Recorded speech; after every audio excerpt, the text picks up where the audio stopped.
से कहिए हालेलुया। और ये हालेलुया इसलिए कि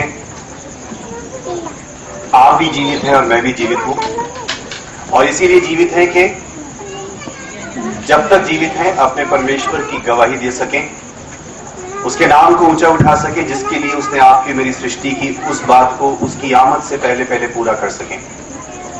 तो यीशु मसीह ने अपने चेलों से कहा, जिसने मुझे भेजा है हमें उसके काम दिन दिन में करना अवश्य है, क्योंकि वो रात आने वाली है जिसमें कोई भी काम नहीं कर सकेगा। जिसने मुझे भेजा है हमें उसके काम करने हैं।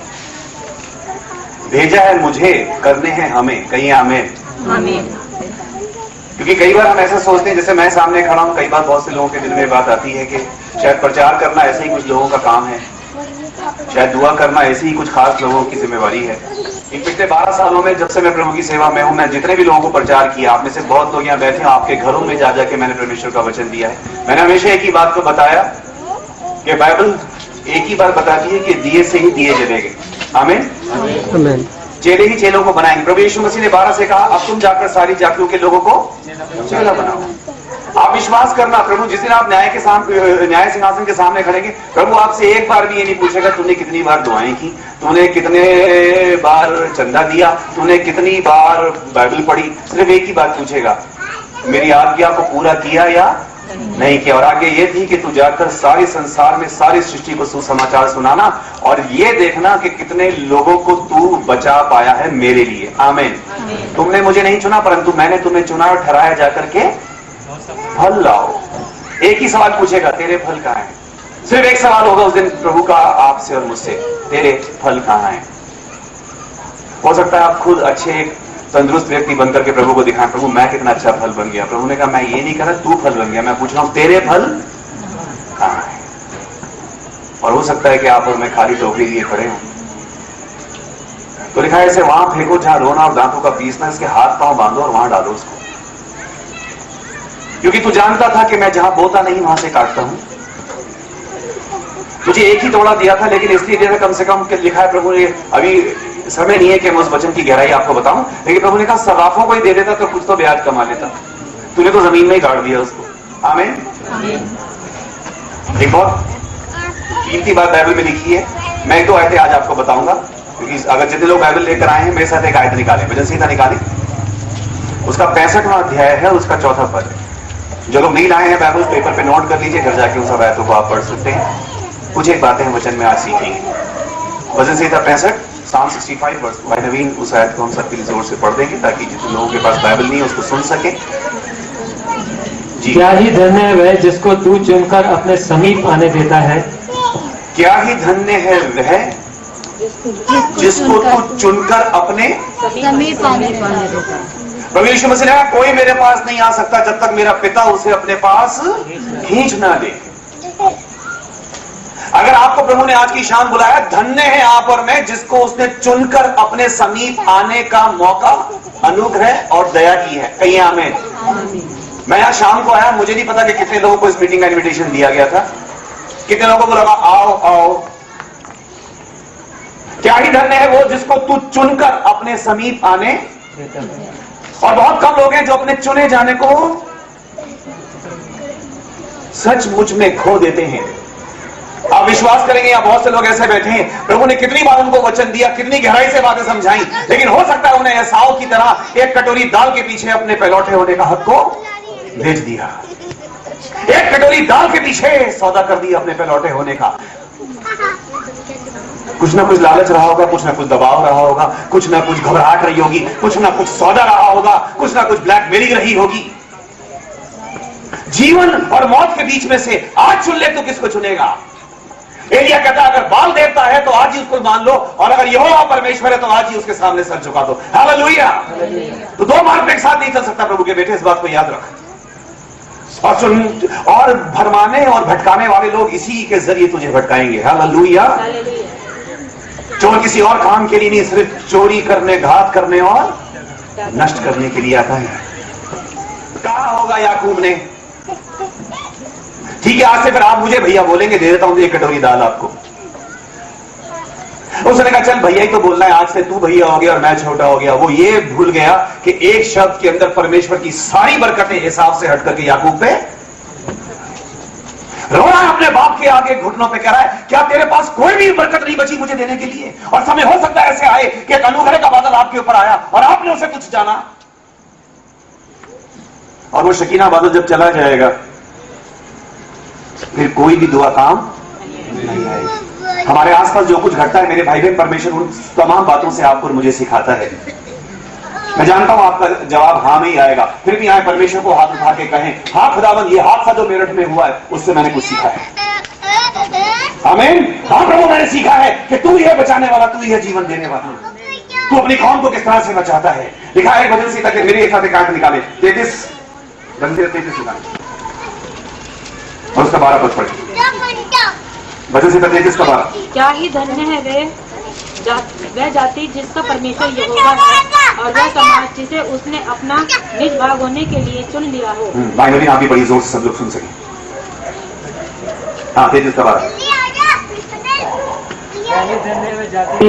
जिसका क्या ही धन्य है वो जाति जिसका परमेश्वर यहोवा है। कहिए हालेलुया। क्या ही धन्य है वो जाति जिसका परमेश्वर यहोवा है, और वह समाज जिसे और उसने वो समाज जिसे उसने अपना निज भाग होने के लिए चुन लिया हो। अपना निज भाग, कहता है इस्राएल मेरी आंख की पुतली है, जो उसे छूता है मेरी आंख की पुतली को छूता है। Praise the Lord. इतने धन्यवाद से भरे हैं आज। डेली अपन न्यूज पेपर में देख रहे हैं, कल मैं टीवी में देख रहा, वो बोले अभी 15 दिन हो गए हैं इस हादसे को हुए, वो अभी भी जांच चल रही है और जिन लोग आयोजक हैं उनके लिए बड़ी तफ्तीश हो रही है, लोग भाग रहे हैं, उनको उन पे नाम रखा है और उनको पकड़ के गिरफ्तार करके पता नहीं क्या करेंगे। लेकिन मैं एक बात जानता हूं कि हमारे बीच में हमारे आसपास जो कुछ भी घटा है, विशेषकर ये संदेश मसीहों के लिए परमेश्वर की दी ओर से है, क्योंकि मुझे जहां तक नॉलेज है, प्रभु बेहतर जानते हैं, इस हादसे में किसी भी मसीही की जान नहीं गई। आमीन हालेलुया। ये बहुत बड़ी बात है ब्रदर सिस्टर। जितनी ये बात मसीही समाज के लिए फख्र और गर्व की बात है, उतनी ही उसके लिए परमेश्वर के सामने दीन होने की बात है। आमीन। ये घमंड की जहां तक बात है, उतनी उसके सामने दीन और घुटने झुका देने की बात है। खुदावंद मैं तो किसी भी लायक नहीं था, मुझ में तो कोई भी खूबी नहीं थी, प्रभु फिर तूने क्यों बचाया? शायद उसने एक और मौका आपको मुझे दिया है। वचन कहता है कि वो आदमी, वो गृहस्थ आया और उसने उस पेड़ को देख करके उस अपने नौकर से कहा, इसको काट डाल,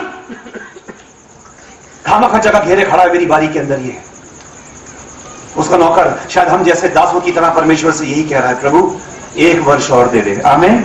बस 1 वर्ष और दे। शायद मेरी कमजोरी की वजह से, शायद मैंने इसके लिए दुआ नहीं की, शायद मैंने इसको वचन नहीं दिया। खुदावन मुझ पर दया कर, मैं फिर मेहनत करूंगा, फिर इसकी गोड़ाई करूंगा, फिर इसमें खाद डालूंगा, 1 वर्ष और दे दे, अगर इस बार फल ना आए तो फिर बेशक तू काट देना। ऐसी चेतावनी लेकर के खुदावन का वो फरिश्ता आया और उसने बोला खत्म कर दो इसको। चाहे किसी को कैसे रोका, अभी और भी बहुत से लोग यहाँ बैठे हैं जो जाने से रुक गए या वहां से बचकर आ गए। हो सकता मुझे नहीं मालूम आपने यहाँ पे खड़े होकर गवाही क्यों नहीं दी, प्रभु बेहतर जानते हैं। और यहां नहीं मुंह खुल सका तो परमेश्वर के सामने क्या मुंह खुलेगा? आमीन। मैं कह रहा हूं मेरे जीवन की गवाही है कि मैं भी वहां जा सकता था। मैं दिल्ली में था जिस दिन आया, उस दिन प्रभु का मैं धन्यवाद देता हूं। हालेलुया। और बहुत दिनों से हमारे दिल में इच्छा थी कि मिलकर एक सभा करें, एक धन्यवाद की प्रार्थना करें, एक लोगों के लिए एक श्रद्धांजलि की सभा करें जो लोग चले गए, और विशेषकर वो लोग जो बीमार, जो इस वक्त ना जिंदों में और ना मुर्दों में, उनकी हालत बहुत खराब है। डे बाय डे लोग मरते जा रहे हैं। परमेश्वर का अनुग्रह है आप। धन्य है वो जिसको तू चुनकर अपने समीप, और क्या ही धन्य है वो जाति जिसका परमेश्वर यहोवा है, और वो समाज जिसको उसने अपना निज भाग होने के लिए चुन लिया है। कहिए प्रभु मैं अपने चुने जाने के लिए धन्यवाद करता हूं या करती हूं, बोलिए।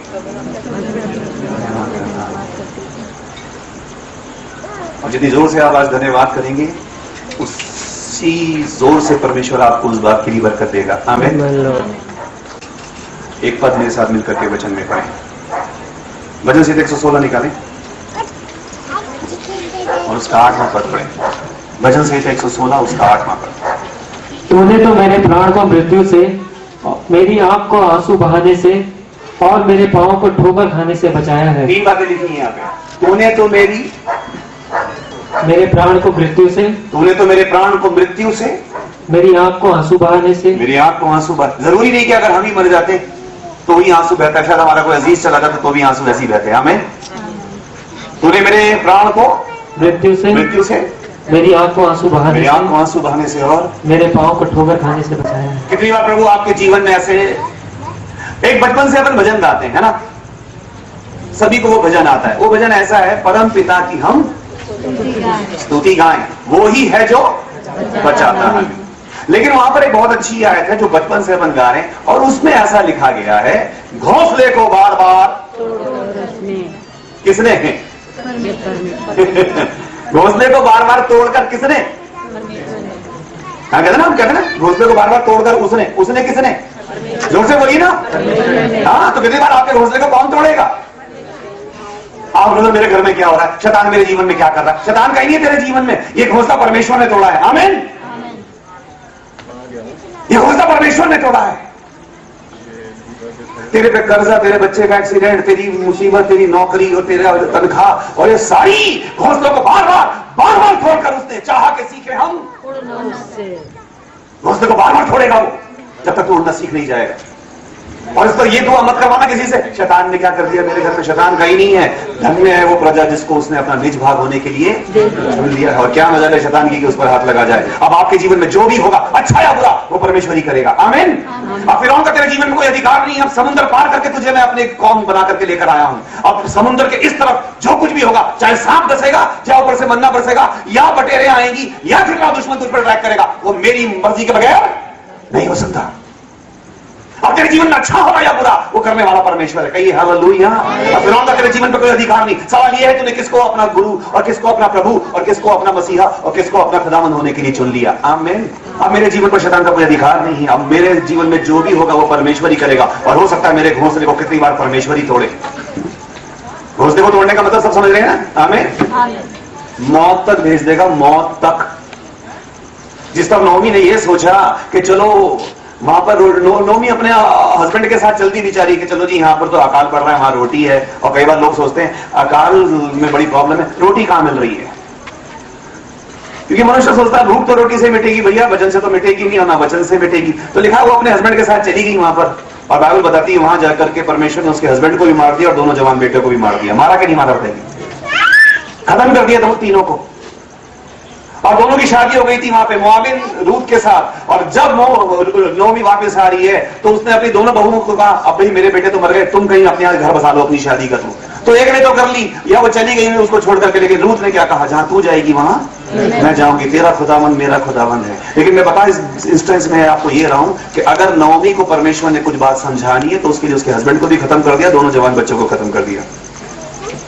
घर में मौत तक भेज करके परमेश्वर सिखाएगा तुम्हें। धन्यवाद करो कि तुम्हारे घर में नहीं, किसी और के घर में मौत भेज कर उसने तुम्हें सिखाया है। हालेलुया। क्या सीख पाएगा तुम इस बात से?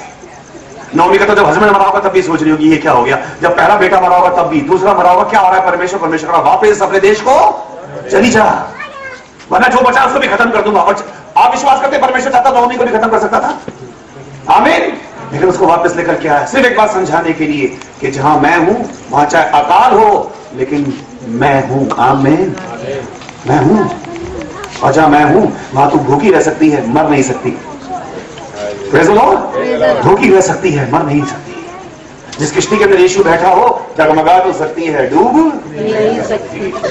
हालेलुया। जगमगा सकती है। एलिया ने कहा उस विधवा के साथ, क्या है तेरे पास खाने के लिए? बोली जी थोड़ा सा आटा है और थोड़ा सा तेल है, आज मैं और मेरा बेटा आप भी रोटी खाएंगे और मर जाएंगे। क्योंकि कई बार लोग रोटियों के पीछे ही अपने बहुत कुछ अधिकारों को बेच देते हैं। सौदा हो जाता है जीवन और मौत का, कॉम्प्रोमाइज। वो कह रहा है कुछ भी हो, तू मर, तेरा बेटा मर, ये रोटी आज मैं खाऊंगा। बताती है किस दिल से उसने वो आखिरी रोटी परमेश्वर के दास को खिलाई होगी। लिखा है उस दिन के बाद से ना तो उसका वो आटा खत्म हुआ और ना, ये नहीं कि आटे के कनस्तर भर गए, तेल के कुप्पे भर गए, नहीं, घटी नहीं हुई। Praise the Lord. परमेश्वर ये वादा आपसे करता है, हो सकता है तेरे को तेरे भंडार में अपरंपार में भरूं, लेकिन एक बात का वादा है, जवान सिंहों को तो घटी होती है, भूखे भी रह जाते हैं, लेकिन यहोवा के डरवैयों को कभी किसी भली वस्तु की घटी नहीं होगी। और उसी वजह से हमें एक और खूबसूरत बात लिखी है, चलिए उसको पढ़ लेते हैं। हालेलुया। 34 का 7 पढ़िए, 34 का 7 पढ़िए। यहोवा के डरवैयों के चारों ओर उसका दूध छानने के हुए उनको बचाता है। दोबारा पढ़िए। यहोवा के डरवैयों के चारों ओर उसका दूध छावनी किए हुए उनको बचाता है। यहोवा के विश्वासियों के चारों ओर हाँ? यहोवा के मानने वालों के चारों, क्योंकि बाइबल में आप समझना, विश्वासी की अलग कैटेगरी और दरवैयों की कैटेगरी अलग है। दरवैयों की बड़ी स्पेशल आयतें लिखी बाइबल में। उसके दरवैयों के चारों ओर उसका दूत, चाबी समझते हैं ना, पूरी पलटन है। बस लिखी बहुत छोटी करके गई है, मतलब बहुत गहरा है। आपको नहीं पता कि जिस समय आप सड़क पे चलते हैं कितने दूत आपके साथ चलते हैं। आपको नहीं, अगर आप परमेश्वर का डर रखते हैं तो कहीं में, अगर आप परमेश्वर के डरवैये हैं तो वो जो कुछ आपके आसपास होगा शैतान को देखेगा, आपको नजर नहीं आएगा। लिखा अय्यूब के विषय में कि वो परमेश्वर का भय रखता था, बड़ा अच्छा व्यक्ति था, लेकिन जो बाड़ा उसके आसपास था वो अय्यूब को नजर नहीं आता था, शैतान को नजर। परमेश्वर ने कहा तू देखा है, वो कह रहा है उसके आसपास बाड़ा तूने बांधा है, लेकिन अय्यूब को वो बाड़ा नजर नहीं आ रहा। आप सड़क पे चल रहे हैं, आपको वो छावनी नजर नहीं आ रही, आप कहते क्या हुआ इतने बड़े, वो पड़ोस के घर के अंदर, वो उसके घर के अंदर इतनी बड़ी बीमारी हो गई, मेरा घर कैसे बच गया? क्योंकि तेरे डेरे के चारों ओर यहोवा का दूत छावनी की वे तुझे बचाता है। हालेलुया, वो बचाता है। लिखा है उसने ऊपर से हाथ बढ़ा करके मुझे गहरे गड्ढे में से निकाल करके थामा है। यहोवा मैं तुझे सराहूंगा क्योंकि तूने मुझे गड्ढे में से उस दल में खींच करके। मैं इसी बात को आज शाम आपको बताना चाहता हूं कि परमेश्वर की वो सुरक्षा, उसका वो बाड़ा, उसके वो दूत आपके और मेरे लिए हैं। लेकिन तब लिखा है, एक आयत पढ़े नीति वचन के अंदर, उस दिन मैं सिस्टर बिरला के घर पे था। आप सब जानते हैं, आप में से बहुत से लोगों को जानते हैं, सबसे आगे बैठी हैं। 4 वर्ष का उनका बच्चा था जिसको किसी तांत्रिक के कहने में आकर के बलि चढ़ा दिया गया। पूरा मेरठ उस हादसे से वाकिफ है। जब मैं उनके घर में प्रार्थना करने के लिए गया, 1 महीने हो चुका था उसको जाने के बाद, पूरा परिवार गम में और शोक में डूबा था। और मैंने वहां खड़े होकर एक ही बात बहन को बताई, जिससे उसको इतनी तसल्ली मिली। उसने बोला ब्रदर ये बात है, प्रभु का धन्यवाद हो, इसने मुझे आंसू बहाने से रोक दिया। सभी लोगों को तसल्ली दी होगी जितने लोग गए होंगे उस समय, लेकिन जब मुझे भेजा गया तो मैं वही बताऊंगा जो परमेश्वर ने कहा है। हालेलुया। और उस वचन को मैंने उस बहन को दिया। उसी आयत को मैं चाहता हूं आज की शाम आप पढ़ें। क्या लिखा नीति वचन 19:23? यहोवा का भय मानने से जीवन बढ़ता है और उसका भय मानने वाले ठिकाना पाकर सुखी रहता है। यहां पर ऐसा नहीं लिखा कि यहोवा का भय मानने से आयु बढ़ती है। क्या लिखा है? यहोवा का भय मानने से जीवन बढ़ता है। और आयु और जीवन में बहुत फर्क है। पुराने नियम में हम पढ़ेंगे, मथुशेलह की उम्र 969 साल, आदम की उम्र 930 साल, मूसा की उम्र 120 साल। परमेश्वर ने 930 साल या 950 या 1000 साल को घटा करके कितना कर दिया? बोली ना, 120 साल कर दिया। और परमेश्वर की दृष्टि में जितनी कीमत 900 साल की है उतनी कीमत 120 साल की। तो परमेश्वर की दृष्टि में 900 की ज्यादा कीमत है। 600 साल का था नूह जब परमेश्वर से किश्ती बनाने के लिए भेजा। 600 साल के बुजुर्ग आदमी से परमेश्वर कहा कैसी बनाओ, पूरे 1.5 साल तक उस किश्ती के अंदर ही रहा।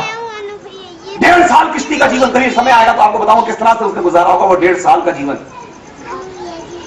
लेकिन उसके सामने आयु की कोई कीमत नहीं है।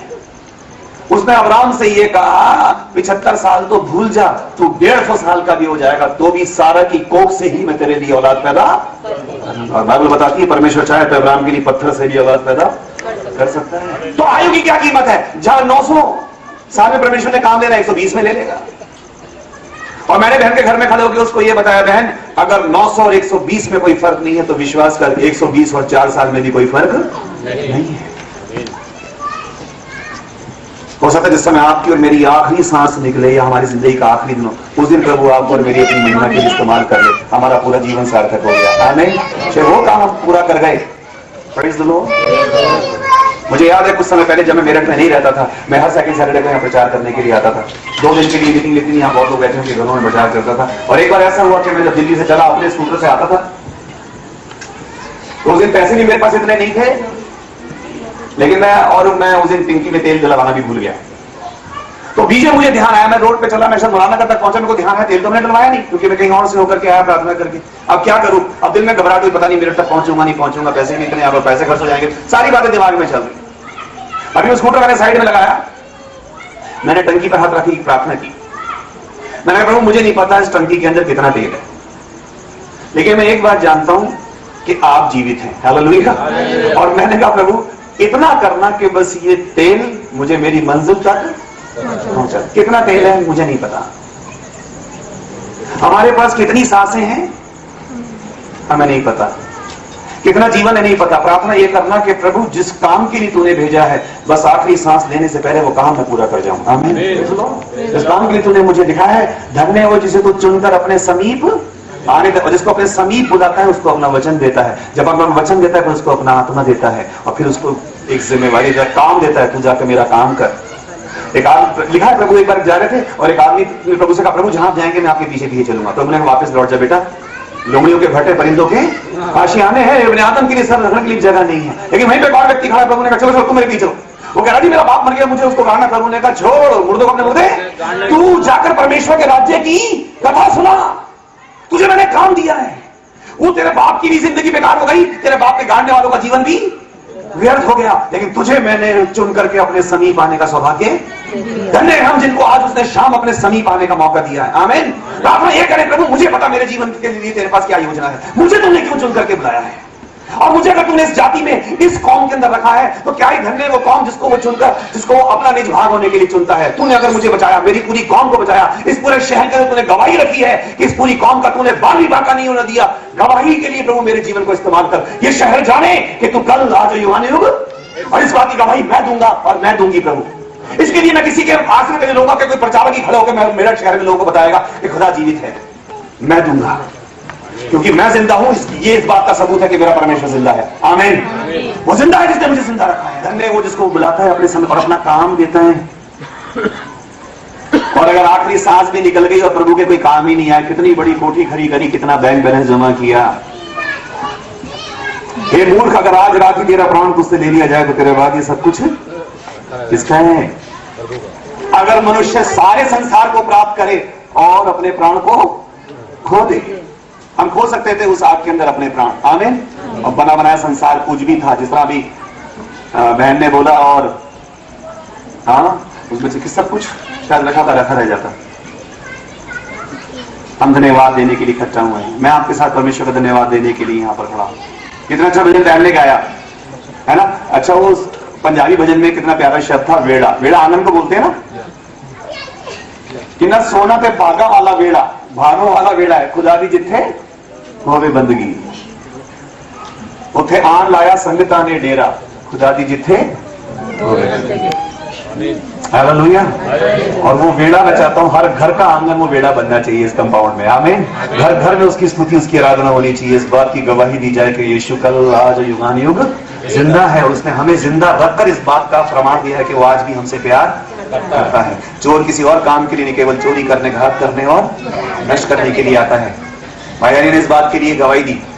मैं जानता हूं उनके काम को हो सकता है शायद प्रभु का बेटा है और पैसे का लालच बहुत बड़ी चीज होती है, मुझे नहीं पता, लेकिन गवाही उन्होंने यहाँ पे आकर के दी। हो सकता है दुगने, क्या हो सकता है दुगने से पैसे और भी बढ़ा दिए जाए। कह रहा है इस्राएलियों को शाप दे, कह रहा मैं नहीं दूंगा। उसने नोट की गड्डी रखी, उसने बोला नहीं नहीं, गड्डी पे गड्डी बढ़ाता गया। और बलाम का दिमाग खराब, कह रहा है वो चलो नहीं, क्योंकि जब घर पे रह जाता तो सारे गिफ्ट लेकर के परमेश्वर के सामने गए, प्रभु जी तो कुछ लोग आए, वो कह रहे हैं आपके लोगों को शाप देने के लिए जाना है। प्रभु ने कहा तू उनको शाप मत देना, क्योंकि वो आशीष के भागी हो चुके हैं। अब तेरा कोई भी शाप, मैं जानता हूं तू मेरा नबी है, जो तू बोलेगा हो जाएगा, लेकिन तुझे प्रॉब्लम ये है, मैं तुझे पहले बता के भेज रहा हूं, जिसके लिए तू शाप देने जा रहा है ना, वो ऑलरेडी पहले आशीष का भागी हो चुका है। हाँ, हाथ उठा के कहें हम आशीष के भागी हो चुके हैं, कहिए हालेलुया। अब हम पर किसी भी नामान बालाम का शाप पड़ने वाला नहीं। वो एक ऐसी चादर परमेश्वर ने हमारे ऊपर तान दी, वो एक ऐसा वाटरप्रूफ पंडाल हमारे ऊपर है कि ऊपर से कोई कोसने का नहीं, हमें शाप देने का, हमारी बद्दुआ देने का, कितनी भी बारिश ऊपर से डाले उस वाटरप्रूफ पंडाल को पार नहीं कर सकता। उस पंडाल का नाम परमेश्वर की आशीष है, उसका हाथ है, वो शकीना बादल है। कितना भी दुष्ट चाहे उसे छू भी नहीं सकता। क्यों नहीं पड़ेगा मुझ पर और आप पर शाप? अगर हम उसके डरवैये हैं, अगर हम उसकी निज कौम, इजराइलियों के लिए तो कहीं वो बात, इजराइली कौन जो उसकी अपनी निज कौम थी, जो इजराइल को छूता मेरी आंख की, इजराइल की जगह उस हटाकर आप अपना नाम लिख सकते हैं। मैं जानता हूं प्रभु ने इस बात को मेरे लिए भी कहा, जो संजय को छूता है मेरी आंख की पुतली को छूता है, ये मैं जानता हूं। और परमेश्वर का लाख उसके लिए शाप मांग, वो उस पर कोई शाप असर नहीं करेगा। तू लाख उस पर मृत्यु के फंदे फेंक, किसी के 1000 रुपए कम हो जाएंगे। आमीन। किसी की मम्मी डांट के घर बैठा देगी, कहीं हालेलुया। किसी का काम कहीं और लग जाएगा, किसी को और कोई काम मिल जाएगा, भाई उस पर तेरा शाप काम में नहीं आया, क्योंकि वो आशीष का भागी है। और जो एक बार आशीष का भागी हो गया, जिस पर एक बार वो बादल आ गया, फिर उसके ऊपर वो, जिसके ऊपर वो कैनवस तन गया, जो उस अम्ब्रेला के नीचे आ गया, फिर धूप बारिश उसका कुछ भी बिगाड़ नहीं सकते। हम धन्यवाद दें उस यीशु मसीह नाम के उस बादल के लिए जो आपके और मेरे ऊपर आज तक बना है। आमीन। हो सकता है बहुत से लोग उसकी कीमत को नहीं जानते। आमीन में ये फर्क हो गया, पहले तो दंड हाथ के हाथ मिलता था, हाथ के बदले हाथ, दांत के बदले दांत, तो चलो थोड़ी घबराहट थी। अब तो प्रभु कह रहा है न्याय के दिन फैसला करूंगा, क्योंकि अब सजा हाथ के हाथ नहीं मिलती, तो चलो अब थोड़े ढीठ हो गए, है ना। अभी हर चीज को ग्रांटेड ले रहे हैं, कुछ भी चल रहा है। एक समय आप विश्वास करते हैं अगर आज की शाम भी हमारा लेखा लेने खड़ा हो जाए, हमें से कोई जीवित बचेगा यहाँ? अगर आज प्रभु 100 दूत को भेजा जाओ, इन सबका लेखा ले जरा, कौन उसके सामने खड़ा हो सकता है? एक भी नहीं है, क्योंकि कोई धर्मी नहीं, एक भी नहीं। कहीं यहाँ देखिए, परमेश्वर बाइबल कहती है परमेश्वर नहीं चाहता कि कोई भी जन नाश हो, परंतु ये कि हर एक को मन फिराव का अवसर मिले। जिस तरह भाई एंजल ने प्रार्थना की कि प्रभु उस हादसे से आपने हमें बचाया, होने दे कि उसको देख करके हम अपने मन को आपकी ओर फिराएं। और परमेश्वर कहता है यदि तुम मेरी ओर फिरोगे तो मैं भी तुम्हारी ओर फिरूंगा, और जिस चीज की तुमने उम्मीद भी नहीं की होगी उससे बढ़कर के बरकत मैं तुम्हें दूंगा। Praise the Lord. आज की शाम तो यही बरकत काफी है कि आप और मैं जीवित पाए जाते हैं। आमीन। मैंने बहन बिमला से कहा, मैंने कहा तेरा बच्चा 4 साल में प्रभु के पास चला गया, इस बात को भूल जा प्रभु की बेटी की उसकी आयु कितनी थी। ये देख, यीशु मसीह ने ये नहीं कहा कि मैं इसलिए आया कि वो आयु पाए, मैं इसलिए आया कि वो जीवन पाए। और अगर जीवन एक बार हमने पा लिया, फिर आयु चाहे कितनी भी क्यों ना हो, इससे कोई फर्क नहीं पड़ता। फिर हम 10 साल में जाएं प्रभु के पास, 20 साल में, 40 साल में, हमने अपने मकसद को पूरा कर लिया। वो पा लिया जिस दिन यीशु मसीह आया था। कहिए हालेलुया। और वो जीवन अगर हमने पाया तो आयु की कोई कीमत नहीं है, चाहे मतुशेले की तरह 969 साल जिए, चाहे आशीष जो उनका बेटे का नाम है उसकी तरह हमारी 4 साल की भी क्यों ना हो। बस यीशु में सब मिलकर के बोलिए आमीन। हालेलुया। धन्यवाद करें अपने मन में। सब लोग अपनी आंखें बंद करें, सब लोग अपनी आंखें बंद करें और मिलकर के सब लोग अपनी आंखें बंद करें प्लीज। जितने भी लोग यहाँ बैठे हैं, मेहरबानी से मैं आप सबसे विनती कर रहा हूँ, अभी कोई किसी की तरफ नहीं देखेगा। और अगर आपका दिल सचमुच में आज की शाम धन्यवाद से भरा है, अगर सचमुच में आपके दिल में परमेश्वर की ओर से वो धन्यवाद निकल रहा है जिसके लिए खुदावन का कलाम कहता है उसको धन्यवाद ही का बलिदान चढ़ा, तो अपना दाहिना हाथ प्रभु की ओर उठाएं। सब लोग अपनी आंखें बंद रखेंगे प्लीज, कोई किसी के हाथ को नहीं देखेगा, क्योंकि ये बरकत का समय है, ये प्रार्थना का समय है। हालेलुया।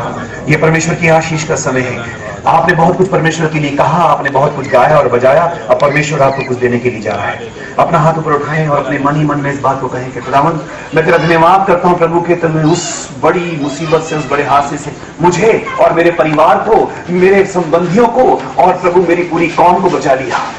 हालेलुया। और इसी कौम का प्रभु एक हिस्सा होने के नाते, आपका बेटा होने के नाते, आपकी बेटी होने के नाते मैं आज की शाम आपका धन्यवाद देती हूँ प्रभु जी। हालेलुया। अपने सब अजीजों के साथ मिलकर के खुदावंद मैं आपका धन्यवाद देता हूँ इस जीवन के लिए जो आपने मुझे दिया, इस मौके के लिए जो एक बार फिर से आपने मुझे दिया कि मैं एक बार फिर से आपकी ओर फिर सकूं, अपनी तमाम बुराइयों से मन को फिरा करके, क्योंकि मेरा अंत तब भी हो सकता था प्रभु, लेकिन आपने एक और मुझे मौका दिया है। एक बार फिर से आपने मुझे एक नया जीवन दिया है। इस नए जीवन के लिए धन्यवाद हो। इस धन्यवाद के साथ प्रभु मैं आपके चरणों में आया हूं और मेरा यह उठा हुआ हाथ इस बात का सबूत है प्रभु कि मैं आपसे प्यार करता हूं और आपके उस प्रेम को अपने जीवन में देखना चाहता हूं प्रभु जी। मेरे हाथ को थाम ले यीशु। हालेलुया। आज मेरे हाथ को थाम ले मेरे प्रभु। गुजरे समय में जाने अनजाने में जो भी गलती या कसूर गुनाह मुझसे हुए हैं, यीशु मसीह में उसके लिए मैं आपसे क्षमा चाहता हूं और क्षमा चाहती हूं। और मैं धन्यवाद देता हूं प्रभु कि आपकी दया मुझ पर बनी है। तो यीशु मसीह में होने दें खुदावन कि आगे को मेरा जीवन आप ही की महिमा और गवाही के लिए हो।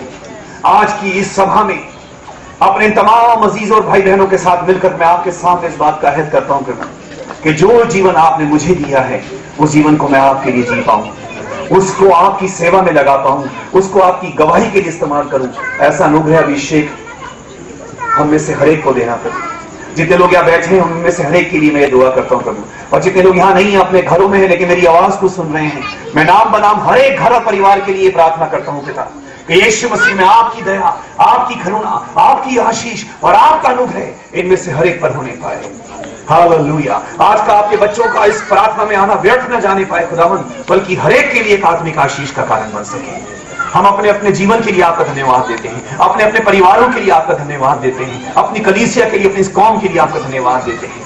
हालेलुया, आपकी महिमा करते हैं, आपका शुक्र अदा करते हैं, आप ही के पवित्र नाम को धन्य कहते हैं और सब बातों के लिए आपका शुक्र अदा करते हुए इस प्रार्थना को आपके बेटे और अपने प्रभु यीशु मसीह के नाम में ही मांगते हैं, आमीन।